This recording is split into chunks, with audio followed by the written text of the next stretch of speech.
교분님교회 성도님 여러분, 안녕하십니까? 3일 기도에 오신 여러분들을 환영합니다. 오늘은 그리스도인이 되는 8단계라는 제목으로 함께 은혜를 나누고자 합니다.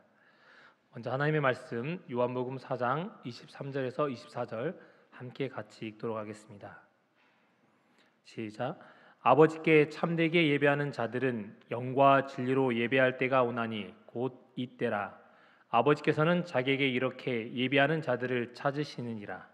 하나님은 영이시니 예배하는 자가 영과 진리로 예배할지니라. 참 그리스도인이 되라고 말씀하십니다. 그래서 제목을 그리스도인이 되는 8단계라고 정해 보았습니다. 얼마 전에 교회에 밥솥이 고장났습니다. 그래서 예전에는 밥솥을 들고 AS 센터를 갔던 일이 많이 있었습니다. 그러나 요즘은 전화를 하면 출장 서비스가 알아서 며칠 걸린다고 하더니 오후에 바로 전화가 와서 출장 서비스가 바로 왔습니다. 자동차도 보면 찾아가는 자동차 검사소라고도 있고, 도서 지역에 자동차를 점검할 수 없는 곳에는 직접 가서, 그리고 비포 서비스라고 해서 명절 전에 이렇게 서비스해주는 일들이 많이 일어나가는, 찾아가는 서비스가 많이 일어나게 됩니다. 지난번에 저희가 한번 보여드렸던데 이바 초등학교에 저희가 드렸고, 저희가 패스파인더에서 아이들이 운동화 꾸미기를 한 다음에, 그리고 재림교회, 울라트 재림교회, 필리핀에 있는 교회도 저희가 전달했습니다. 그런데 저희가 가서 전달하지 않고 가면 비행기값까지 여러 가지 들어가겠지만, 저희는 뭐합니까? 여기 있는 이 필리핀에 있는 아드라 담당 목사님을 통해서 저희가 가지 않고 전달했습니다. 찾아가는 서비스를 저희 대신 시켜준 것입니다.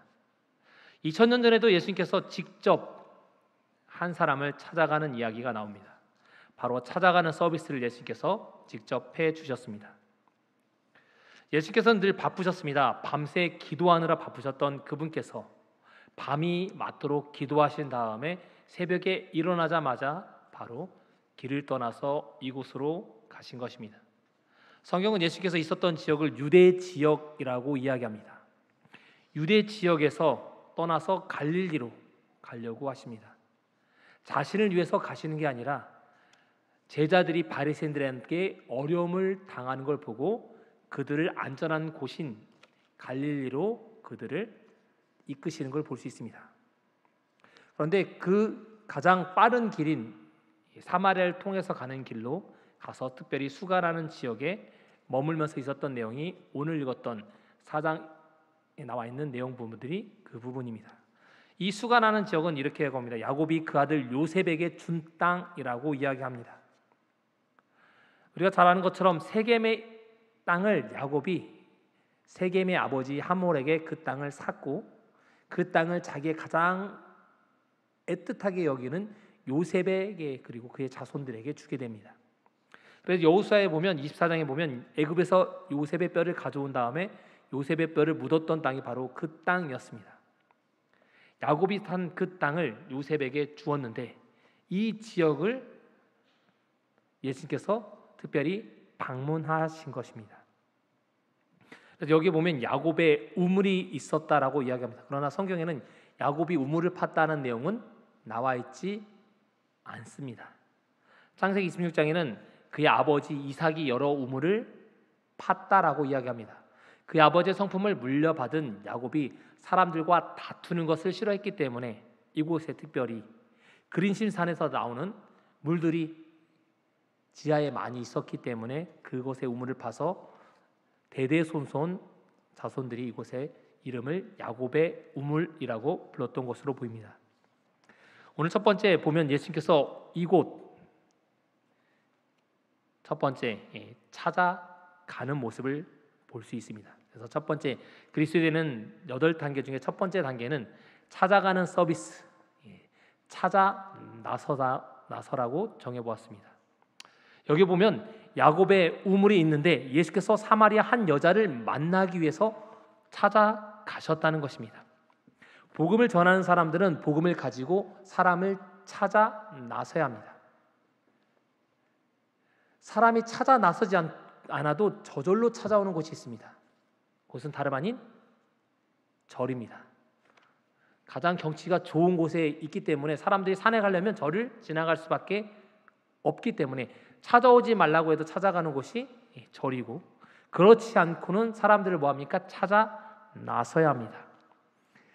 가장 선교일을 잘하는 사람은 여호와 증인이라고 얘기합니다. 한 사람을 전도하는데 약 1500시간이 들어간다고 합니다. 그러면 여호와 증인은 일주일에 11조를 들여서 시간에 11조를 들여서 일주일에 거의 10시간, 8시간에서 10시간을 드린다고 합니다. 그럼 1년이면 몇 시간인가요? 약 400시간. 그러니까 약 3년에서 4년 정도 그들이 봉사해야지만 한 명을 얻을 수 있다고 합니다. 그렇지만 여호와 증인만이 유일하게 성장하고 있는 곳이 여호와 증인과 하나님의 교회랍니다. 왜냐하면 사람들을 찾아 나서기 때문입니다. 우리도 하나님을 찾아 나서는 사람들이 되어야 합니다. 특별히 예수님께서는 유대에 계시다가 갈릴리로 가시는 길에 이 수가라는 동네에 예수님께서 머물 걸 볼 수 있습니다. 이곳에 가시기 위해서 예수님께서는 새벽 일찍 일어나서 이곳에 출발하셨을 겁니다. 왜냐하면 이 유대 땅으로부터 이 수가라는 땅은 약 30km 정도 떨어져 있는 곳입니다. 사람이 한 시간에 빨리 걸으면 한 4km에서 5km 정도 걷습니다. 보통 사람은 4km. 그러면 최소 몇 시간입니까? 6에서 7시간을 걸어야 했다는 것입니다.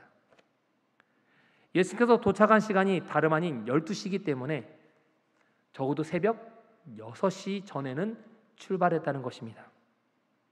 새벽 기도를 마친 예수님께서 제자들을 바삐 깨우십니다.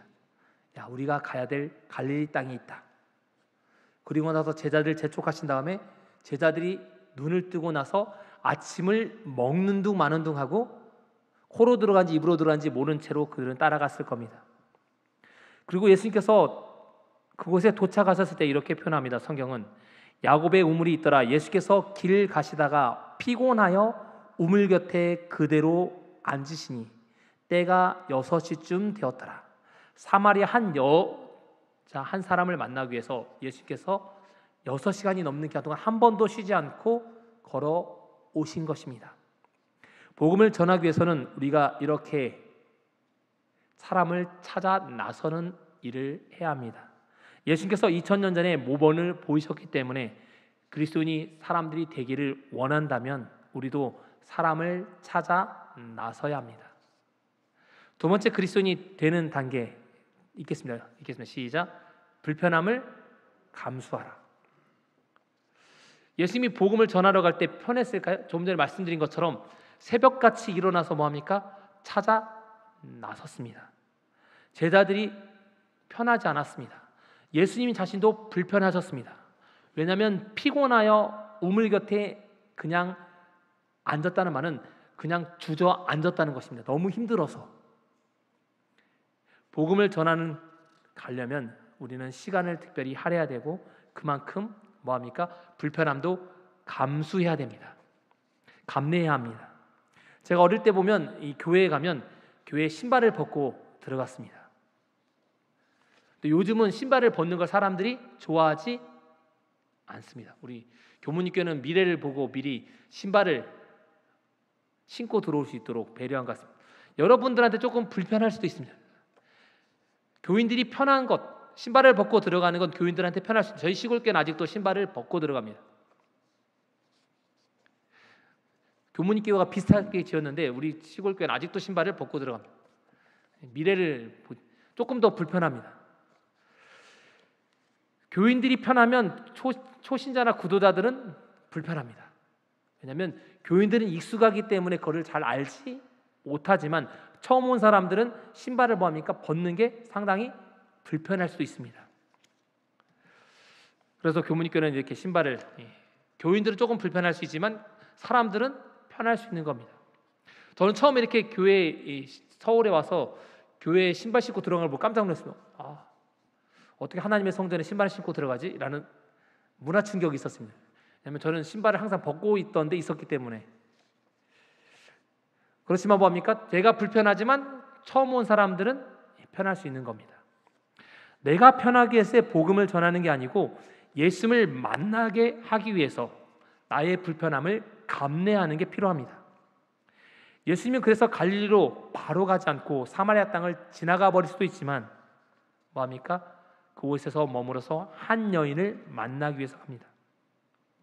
우리가 주변 사람들에게 우리의 불편함을 감수하고 사람들에게 선교하며 연탄에 연탄재를 묻히며 우리 청년들이 또 봉사를 했는 그리고 여집사님들이 열심히 김치 봉사도 하시고 안 하면 편할 수 있습니다. 그러면 왜 할까요? 하나님의 복음을 전하기 위해서입니다. 가만히 아무것도 안 하면 편할 수 있습니다. 그러나 그 사람들에게 하나님의 사랑을 알릴 수는 없습니다. 내가 조금 불편하면 사람들에게 편안한 하나님을 소개할 수 있는 것입니다. 그러면 하나님은 왜 이런 불편한 곳에 우리를 인도하실까? 사람들에게 스트레스가 없으면 좋을까요? 적당한 스트레스는 사람에게 긴장감을 준다고 합니다. 너무 사람이 긴장하지 않으면 실수를 많이 하게 됐습니다. 저도 이 운전면허 시험을 대형면허를 봤는데 너무 편안한 겁니다. 그래서 이번에는 통과하겠지. 너무 편안하고 방심했더니 너무 쉬운 것에 떨어졌습니다. 여러분, 사람에게 적당한 스트레스는 사람들에게 집중할 수 있는 힘을 준다고 합니다. 너무 큰 스트레스가 아니라 적절한 스트레스가 필요한 겁니다. 교인들에게도 적절한 스트레스가 필요합니다. 영혼에 대한 불편함이 우리에게 있어야 합니다. 복음을 전도해야겠다는 불편함이 우리에게 있어야지만이 선교하는 거고 내 자신의 믿음이 자랄 수 있습니다. 세 번째 시간입니다. 같이 읽겠습니다. 시작. 구도자의 시간에 맞춰라. 우리는 보통 누구 시간에 맞춥니까? 우리가 시간을 정합니다. 몇 시에 만나자. 구도자를 만날 때도 그 사람을 만날 때 뭐예요? 몇 시에 시간 되냐고 먼저 물어봅니다. 여러분 곰곰이 생각해 보십시오. 여러분이 그 사람한테 언제가 편하냐고 물어보기보다는 너 몇 시 시간 되냐고 물어봅니다. 제가 어릴 때 8살 때 생활계획표를 처음 짰습니다. 어떻게 짰을까요? 저는 분으로 나눠서 짰습니다. 8시 1분 화장실 갔다 오고 그다음에 8시 1분에서 2분 물 마시기 8시 2분에서 3분 그다음에 5분 약간 TV 잠깐 보기 이렇게 해서 여러 가지로 물 마시고 간식 먹기 이렇게 시간을 분으로 나눠 가지고 했던 적이 있습니다. 그리고 사람들 만날 때 제가 딱 6시에 만나서 5분 만에 안 오면 그냥 가버렸습니다. 제가 학생도 살 때 학생반 교사가 안 오는 겁니다. 6시 만나기로 했는데 그러면 제가 그냥 저는 집에 가버렸습니다. 5분을 안 지켰다고 제가. 그러니까 뭐합니까? 제가 마음대로 정했고 제가 만나자고 했고 사람들을 배려하지 않았던 걸 제가 생각해 보게 됐습니다. 근데 여기 보면 그리스도인 예수님은 그 여인의 시간에 맞춰서 도착합니다. 보면 예수께서 우물 곁에 앉으시니 6시쯤 되었더라. 예수님이 도착한 시간을 6시라고 표현합니다. 시대의 소망은 정오라고 낮 12시라고 이야기합니다. 만약에 저녁이었다면 제자들과 함께 예수님께서 수가라는 곳에 숙소에 머물러 가셨을 겁니다. 우물 곁에 머물지 않으시고 그리고 낮 좀 더 아침이었다면 좀 더 뭐합니까? 가셨을 거고 아침과 저녁이었다면 우물가에 이 여인 말고도 수많은 사람들이 있었을 것입니다. 왜냐하면 한낮이 아니기 때문에 선선하기 때문에 여러 사람들이 물을 길러 왔을 거지만 이 더운 날씨에 온 여인은 한 명밖에 없었습니다. 예수께서는 이 구도자 한 명을 만나기 위해서 새벽 6시부터 출발해서 6시간이 넘는 기간 동안 걸어서 낮 12시에 딱 맞춰서 도착하신 겁니다. 왜냐하면 이 여인이 나오는 시간이 12시였기 때문입니다. 우리는 이걸 보면서 우리가 구도자의 시간에 맞춰야 함을 깨닫게 됩니다. 내가 정하는 시간을 정하지 마시고 이제는 내가 만날 그 사람의 먼저 시간을 맞출 수 있도록 여러분이 물어보게 되시기 바랍니다. 근데 대부분의 사람들은 시간을 딱 범위를 정해놓고 줄 때가 많습니다. 그렇게 하지 마시고 이제 그분에게 먼저 어느 날 만나면 좋겠냐고 그리고 어느 날 편하냐 어느 시간이 편하냐고 묻는 상대방의 입장에 맞추는 여러분이 되셨으면 좋겠습니다. 예수께서는 그렇게 그 여인과 맞추셨고 그리고 빌립은 에디오피아 내시를 만나기 위해서 하나님께서 뭐합니까?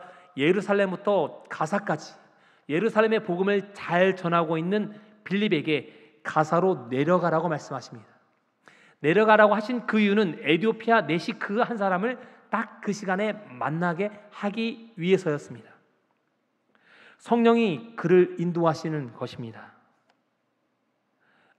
우리의 삶 속에서도 어떤 사람을 만나는 일이 가끔 내가 원치 않는 시간에 행해지는 일들이 있게 될 것입니다.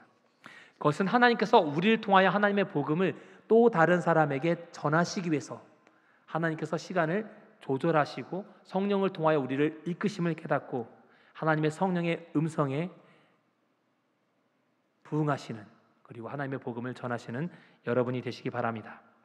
네 번째입니다. 같이 읽겠습니다. 편견을 극복하라. 우리가 다른 사람을 편견 없이 대할 수도 있습니다. 그러나 반대로 반대편인 사람이 우리를 편견 있게 대할 수도 있습니다. 왜냐하면 예수님께서는 편견 없이 이 여인을 대하셨지만 제자들은 예수께서 여자와 말씀하신 것을 이상히 여겼다라고 표현합니다. 예수님은 이 여인을 편견 없이 대했지만 제자들은 여전히 편견 있게 대하는 걸 볼 수 있습니다. 그리고 예수님은 편견 없이 이 사람에게 복음을 전하는 모습을 보지만 받는 그 사람도 사마리아 여인이 이렇게 얘기합니다. 당신은 유대인으로서 어찌하여 사마리아 여자인 나에게 물을 달라 하나이까? 예수님은 편견 없이 대하지만 복음을 받아들인 사람도 편견 있게 대하게 있는 것을 볼 수 있습니다. 우리는 복음을 전할 때 편견 없이 복음을 전해야 된다고 말하며 우리가 그렇게 전해야 되지만 반대로 복음을 받아들인 사람이 우리를 편견 있게 안식교인이라고 그렇게 대할 수도 있습니다. 그런데 그것 때문에 욱하지 마시고 예수님처럼 편견 없는 마음으로 사람들을 대하게 되시기 바랍니다. 코로나19가 발생하기 전보다 지금 더 기독교인들에 대한 태도가 더 좋아지지 않았습니다. 신앙을 하지 않는 사람들을, 이 신앙하는 사람들에 대한 태도가 과거보다 더 좋지 않게 변했습니다. 그러나 우리는 여전히 편견 없는 시선으로 사람들을 대해야 합니다. 여기에 보면 성경은 유대인이 사마리아인과 상종하지 않았다라고 표현합니다. 유대인들은 자기 민족 외에 구원을 받지 못한다고 이야기합니다. 그래서 성지순례를 간 분들이 이야기하기를 안식일에 차량들이 움직이는데 이스라엘 나라에 유대인들이 차량을 움직이는 게 아니라 그곳에 아랍 사람들이 운전한답니다. 왜냐하면 아랍 사람들은 운전해도 된다고 유대인들이 생각하기 때문입니다. 그래서 유대인들도 아랍 사람이 운전하는 차를 탄답니다. 왜냐하면 구원받지 못한 사람들이기 때문에 그들은 운전해도 된다라고 이야기한 겁니다. 그 사람들을 편견 있게 대하는 유대인의 모습을 보게 됩니다. 하나님은 분명히 안식일에 자신과 자신에게 거하는 사람들과 이웃과 모든 사람을 쉬라고 말씀하셨는데 유대인들은 자신은 쉬면서 그 안에 거하는 사람들은 쉬지 못하도록 만드는 오류를 범하고 있는 것입니다. 성경책을 내가 복음, 내가 원하는 복음서로 바꾸어 버리는 것입니다. 제자들은 갈릴리로 가는 길에 특별히 사마리아 땅을 가게 됩니다. 유대인들은 사마리아인들과 적대시 여깁니다. 사마리아와 유대 나라는 적대국이 아닙니다. 우리나라와 북한이 원래 한 나라였던 것처럼 유대라는 나라도 한 나라였지만 남방 유다와 북방 이스라엘로 있었던 나라였습니다. 그런데 여기서 말하는 사마리아는 특별히 북방 이스라엘의 수도였습니다. 남방 유다는 특별히 예루살렘이 수도였습니다. 그렇기 때문에 한민족이었기 때문에 서로 적대시할 필요가 없는데 적대시한 것을 볼 수 있습니다. 가장 유대부터 갈리로 가장 빠른 길은 직선으로 가는 길이 가장 빠른 길입니다. 그렇지만 유대인들은 이 땅, 사마리아 땅을 지나가는 것을 좋아하지 않았습니다. 왜냐하면 북방 이스라엘은 아수란 나라에 의해서 멸망당하면서 아수리아에 있는 도시민들을 사마리아 성으로 이주시키고 사마리아에 있는 사람들을 아시라로 이주시키면서 그 민족을 서로 혼합시켜 버려서 사마리아에는 혼혈인들이 많이 사는 지역이 된 것입니다. 그래서 유대인들은 이 사마리아 사람들을 개처럼 여기고 경멸하는 것을 볼 수 있습니다. 그래서 직선으로 가면 가장 빠른 길을 직선으로 가지 않고 요단강 계곡을 따라서 가는 더 멀리 2배 이상 돌아가는 길을 선택해서 가는 걸 볼 수 있습니다. 그런데 여기에 보면 오늘 나와 있는 때는 유대인과 사마리아인들이 서로 상종하지 않았다라고 표현합니다. 상종하지 않았다는 말은 서로 물물적인 교환, 이곳을 지나가게 되면 돈 주고 사는 것 행위 외에는 그들과 전혀 연관을 맺지 않았다라고 얘기합니다. 그렇지 않으면 차라리 멀리 돌아가는 게 더 좋게 여겼다는 겁니다. 지름길이 있었습니다. 어쩌면 이 지름길로 갈 때 예수님의 제자들이 예수님을 말렸을 겁니다. 유대인들이 이 지명으로 지나가는 걸 좋아하지 않았고 제자들 또한 좋아하지 않았습니다. 왜냐하면 이 사마리아 여인과 이야기하는 걸 보고 제자들이 이상하게 여겼다라고 말해서 우리는 그것을 잘 알 수 있습니다. 성경 원어에 보면 상종하지 않았다라는 이 표현은 헬라어로 쉰그라 오마이라는 단어가 사용됐습니다. 서로 친하게 지내다, 서로 관계를 맺다, 교제를 나누다라는 뜻입니다. 그러니까 전혀 교제하지 않고 상업적인 거래 외에는 전혀 그들과 관계를 맺지 않았다는 것입니다. 친구도 맺지 않고 전혀 만나지 않았다는 표현이 이 헬라어 단어 속에 들어가 있습니다.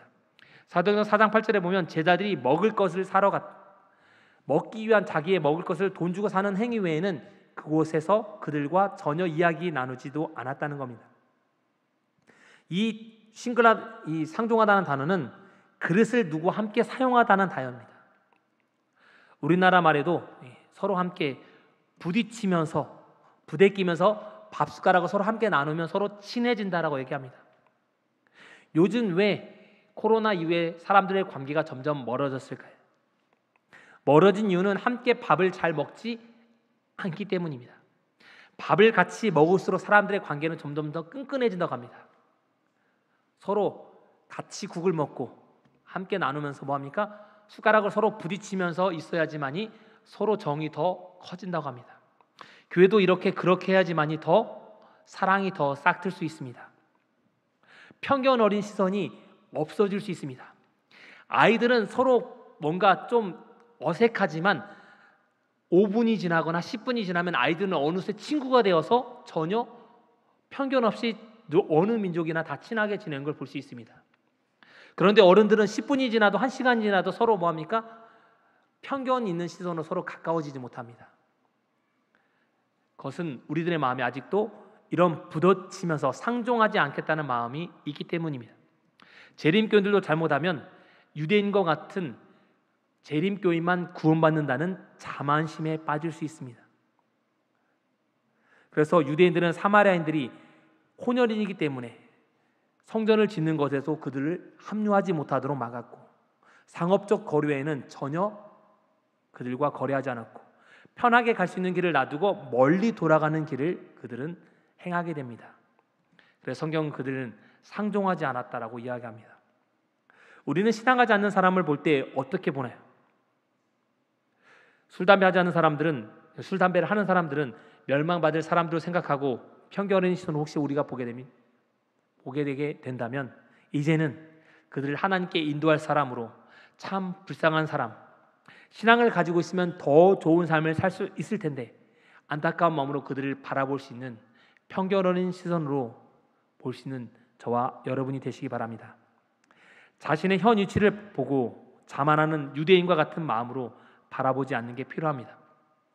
복음 전도에 이렇게 얘기합니다. 빨간 글씨 같이 읽겠습니다. 시작. 우리가 찾아가 저들의 죄를 가차없이 책망한다고 해서 별로 유익될 것이 없다. 하나님의 뜻대로 살지 않는 사람들에게 우리가 아무리 너 그렇게 살면 안 된다고 말해도 아무 유익이 되지 않는다는 겁니다. 이렇게 얘기합니다. 이런 일은 효과가 없는 것이다. 우리는 저들이 가지고 있는 것보다 월등한 어떤 것을 저들에게 제공해야 하는데 곧 모든 지식을 능가하게 하는 그리스도의 평강을 맛보게 해주어야 한다. 무엇을 주어야 된다고요? 질책하기보다는 더 좋은 걸 주어야 된다는 것입니다. 그래서 그리스도인이 되는 여덟 번째, 다섯 번째 단계는 같이 읽겠습니다. 시작. 가치 있는 것을 제공하라.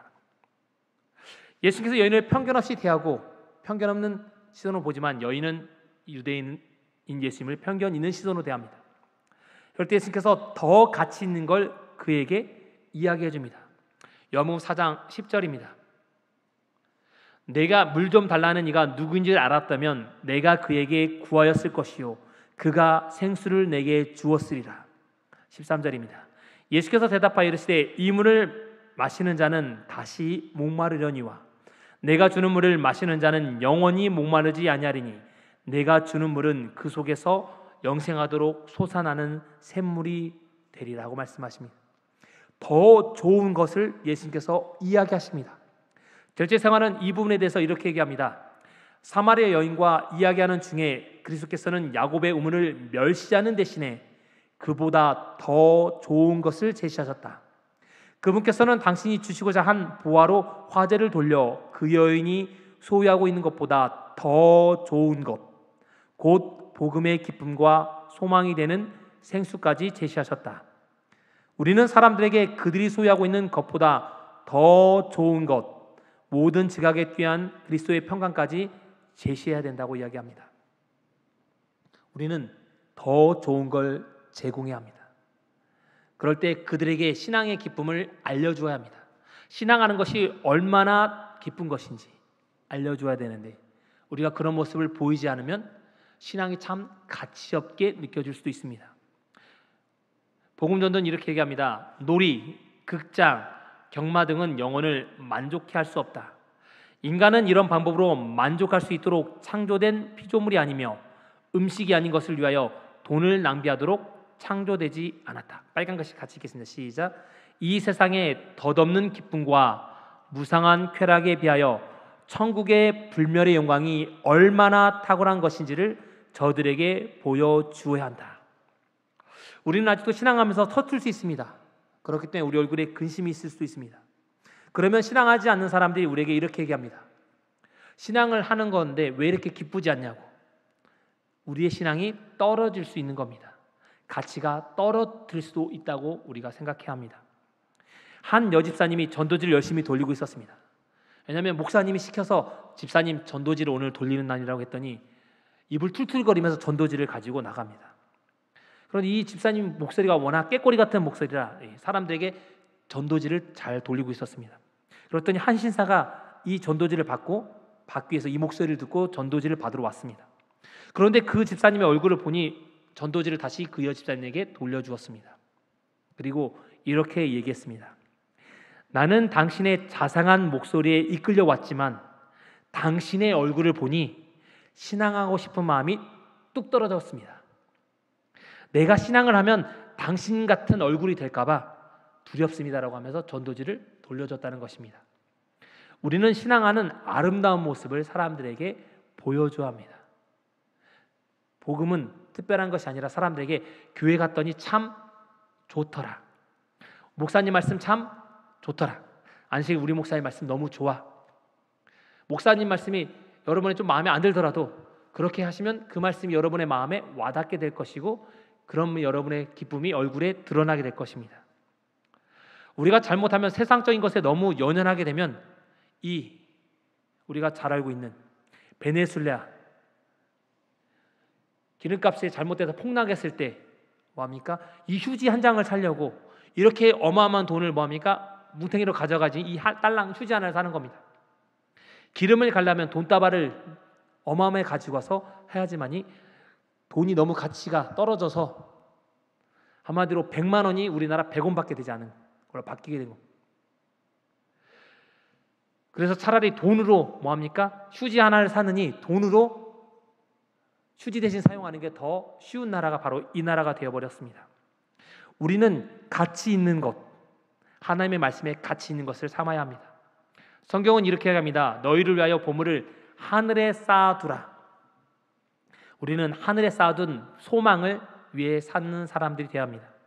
그렇지 않고 세상적인 것이 되면 너무 뭐합니까? 그것에 연연하다 보면 점점 더 우리 마음이 피폐할 수밖에 없습니다. 가치 있는 것, 하나님의 복음을 가치 있게 여러분이 전하는 저와 여러분이 되시기 바랍니다. 교회 증언 6권 64쪽에 있는 말씀 같이 읽겠습니다. 시작. 교회는 항상 하나님과 교통하는 신자들의 새롭고 산 경험을 요구한다. 그리스도를 표명하지 않는 무미건조하고 형식적인 간증이나 기도는 교인들에게 아무 도움을 주지 못한다. 하나님의 자녀라 일컫는 모든 신자들이 믿음과 빛과 생명으로 충만해 있다면 진리를 들으러 온 자들에게 얼마나 놀라운 증언을 하게 될 것이며 얼마나 많은 영혼들이 그리스도께로 인도될 것인가. 우리가 특별히 하지 않아도 사람들이 하나님의 전을 찾게 된다는 것입니다. 진정한 마음으로 여러분이 3일 기도회 시간에 기도하는 분들이 되시기 바랍니다. 그러면 우리는 뭔가를 갖추어야지만 하나님께 나올까요? 6번째 조건입니다. 읽겠습니다. 시작. 있는 그대로 나아오라. 우리는 내가 뭔가 갖출 때 교회에 나가겠다는 사람을 많이 봅니다. 제가 가다 보면 목사님, 다음에 제가 준비되면 나가겠습니다. 제가 은퇴하면 나가겠습니다. 제가 사업이 안정되면 나가겠습니다. 제가 군인이 있는 인제에 있을 때 처음에 교회에 나오라고 했습니다. 그랬더니 목사님, 지금은 병장들 눈치가 보여서 제가 일병을 달면 나오겠습니다. 이 군인이 교회에 나왔을까요? 전역할 때까지 교회에 안 나왔습니다. 근데 2등병 때부터 목사님, 저는 그냥 나가겠습니다. 목사님 데리러 와주세요. 대대장이 안 보내주지만 저 나갈 테니 그냥 목사님 데리러 면회 신청해서 와주세요. 그 청년은 전역할 때까지 계속 왔고, 그래서 불과 한 4, 5년 전에 좋은 처자 넣어서 자기 사업도 지금 현재 잘 되는 걸 볼 수 있습니다. 믿음대로 했더니 뭐합니까? 되는 것입니다. 우리는 뭔가 갖출 때만이 복음을 전할 수 있다라고 얘기합니다. 그런 것이 아니라 있는 그대로 하나님께 나아가는 게 필요합니다. 여인이 이렇게 얘기합니다. 주여, 물기를 그릇도 없고 이 우물은 깊은데 어디서 생수를 얻겠냐라고 이야기합니다. 근데 예수님께서 그 여인에게 이렇게 얘기합니다. 남편을 데려오라. 그러자 여인이 뭐합니까? 다른 말로 선지자라고 자기가 예수님을 회피하는 걸 볼 수 있습니다. 그럴 때 예수님께서 그 여인에게 뭐합니까? 다른 점으로 이야기합니다. 한 연예인이 이렇게 얘기합니다. 묻지도 따지도 말고 뭐해라? 오케이 해라. 이런 문구가 있습니다. 우리는 그리스도인이 되려면 묻거나 따져서 안 됩니다. 하나님께서 말씀하셨으면 묻지도 따지지도 말고 그냥 오케이 하시고 하나님의 복음을 받아들이고 그 사람들에게 전하는 여러분이 되시기 바랍니다. 무언가를 갖추려면 우리는 아무것도 할 수 없습니다. 7번째 필요한 것은 고민과 해결의 시간이 필요합니다. 복음을 받아들였으면 그것에 대해 고민해 봐야 합니다. 그리고 그 문제가 해결되도록 끊임없이 기도해야 합니다. 여자는 그 문제, 메시아라는 분이 오면 그 모든 문제가 해결되겠다고 얘기합니다. 그러자 예수님께서 그에게 내가 바로 그 사람이다라고 이야기하자 이 여인의 고민의 문제가 그리고 신앙에 있었던 모든 부분들이 해결됩니다. 그렇더니 그 여인은 그리스도인이 되었습니다. 그러자 그 여인이 가장 중요시 여겼던, 사람들을 피해서 물을 길러왔던 그 모든 물동이를 버려두고 사람들에게 들어가서 이렇게 얘기합니다. 내가 행한 모든 일을 내게 말한 사람을 와서 보라. 숨기 좋아하던 여인이 자신을 드러낸 것입니다. 신앙을 드러내지 않는 사람이 신앙을 드러낸 것입니다. 우리도 신앙을 드러내는 게 필요합니다. 시로봉사는 이렇게 표현합니다. 구주를 발견하자마자 즉시 다른 사람들을 그분에게 인도했다. 그 여자는 예수님의 제자들보다 오히려 더욱 능력적인 선교사임을 입증하였다. 폭발적인 선교가 일어난 것입니다. 고민의 부분이 해결되면 사람들은 신앙으로 들어오게 되어 있습니다. 마지막에 그리스도에 대한 마지막 단계는 확신이 필요합니다. 여인의 복음을 듣고 들어왔던 사람들이 이렇게 얘기합니다. 며칠을 묵은 다음에 우리가 믿는 것은 내 말로 인함이 아니요 우리가 친히 듣고 그가 참으로 세상의 구주신 줄 압니다. 우리는 많이 사람들에게 듣습니다. 듣는 것도 중요하지만 하나님의 말씀을 듣는 것도 중요하지만 로마서 10장 17절에 이렇게 얘기합니다. 믿음은 들음에서 나며 들음은 그리스도의 말씀으로 말미암았느니라. 말씀을 잘 듣는 것도 중요하지만 그리스도의 말씀을 내 마음에 확신을 갖는 것이 더 중요합니다. 여러분과 제가 그리스도인이 되는 이 8단계를 하나씩 잘 밟아 나가셔서 참 그리스도인이 되는 여러분이 되시기 바랍니다. 찾아 나서고 자신의 불편함을 감내하고 내 시간이 아닌 구도자의 시간에 맞추고 편견을 혹시 내가 갖더라도 그것을 뛰어넘고 그 사람이 복음을 받은 사람이 편견을 갖더라도 그것에 연연하지 않는 사람, 더 가치 있는 것을 제공하는 사람, 그리고 그 사람에게 있는 모습 그대로 하나님께 나아오라고 그들을 인도할 수 있는 사람, 그리고 그 사람이 신앙적으로 고민할 때 함께 고민해주고 그 문제를 해결할 수 있도록 함께 기도하는 사람이 필요합니다. 그럴 때 그 사람이 신앙적인 확신을 가지고 하늘에 함께 가는 사람들이 될 것입니다. 이곳에 모인 여러분들과 이 방송을 함께 보시는 분들, 그리고 우리 교무님께 모든 분들이 신앙적인 확신을 가지고 모두 함께 하늘에 가시는 교무님께 모든 성도님 되시길 바라면서 말씀 마치겠습니다.